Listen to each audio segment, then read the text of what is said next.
امام علی علیہ السلام اپنے چاہنے والوں کے نزدیک فرما رہے تھے کہ تقدیر اور نصیب میں فرق کیا ہے۔ کچھ چیزیں تقدیر میں ہوتی ہیں، کچھ چیزیں نصیب میں۔ تو کسی نے کہا، یا علی، ہمیں کیسے معلوم ہو کہ تقدیر کیا ہے اور نصیب کیا ہے؟ فرق کیسے کریں؟ بس یہ کہنا تھا۔ مولا علی علیہ السلام نے فرمایا، ایک چیز جس پر انسان کا اختیار نہیں ہوتی وہ تقدیر ہے۔ جیسے تم اپنی ماں تبدیل نہیں کر سکتے، جو تمہاری ماں ہے زندگی بھر وہی رہے گی۔ تم اپنا باپ تبدیل نہیں کر سکتے، تم اپنے پیدا ہونے کے لیے لمحات تبدیل نہیں کر سکتے۔ جس فیصلے میں انسان کا اختیار نہ ہو وہ تقدیر ہے۔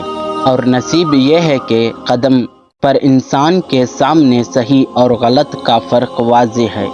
جو فیصلے انسان اپنے لیے کرتا ہے، جس چیز پر نشان راہ ایک تیار رکھتا ہے، وہ سارے فیصلے انسان کے آنے والے نصیب کو بہتر یا بدتر بناتی ہے۔ تو اس نے کہا، یا علی، مطلب؟ مولا علی علیہ السلام نے فرمایا، جیسے کوئی والدین اپنی اولاد کو پڑھانا چاہتے ہیں، اپنے باپ کا بچا ہوا دینے کے بجائے اپنی خواہش اس کے پیچھے بھاگتی رہے، تو اس کے فیصلے ہیں، قدرت کا نہیں۔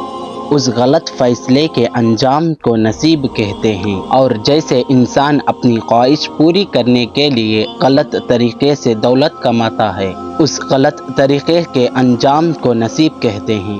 یاد رکھنا، اللہ کسی کا نصیب نہیں بناتا، انسان کے غلط فیصلے انسان کا نصیب بناتے ہیں۔ تو اس نے کہا، یا علی، اگر کوئی صحیح فیصلے کرتا ہے پھر بھی اس کے زندگی تکلیف سے بھر جائے تو پھر؟